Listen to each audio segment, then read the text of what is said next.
Maririnig, kaso lang malamig na. Lumalamig na. Dapat Hindi kaya. kaya. Kayahin. Alang-alang mga ako. Oo nga, nawawala ako. Reklamo sa kayo malamig na. Ah, Kaya sanay ako sa kayahin lang, kayahin. Huwag matakot. Ano, mag-jacket pala. Jacket lang. Oo. Oo, dubli-dubli. Huwag ka lang labas ng labas pag Huwag ka nang mag-snow. pag-snow. Pwede pala mag-extend ng extend, ano? Oo. Nag-try kami mag-extend ngayon. Oo. Oo. Extend. Hanggang makakita kayo ng ano, may... May create na ng approval niya. Oo. May mag-snow. Na-approve na yung extension namin. Yung ticket na lang ngayon, inaisikaso na lang. Baka ngayong araw o Pero mas ilang taon ba yung visa niya? 10. 10. Oh, pwede rin. Pero mas maganda daw pag uwi ka tapos balik. Oo. Det. 5 years na sila, det. Extend lang sila.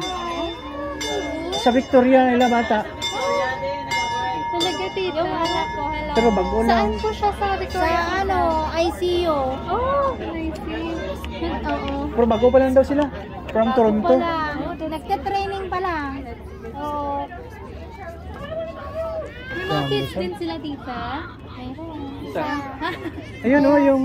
Kaya hindi kami makauwi, hindi kami extend kasi walang mag-alaga ng ito ang aming aqua na cute.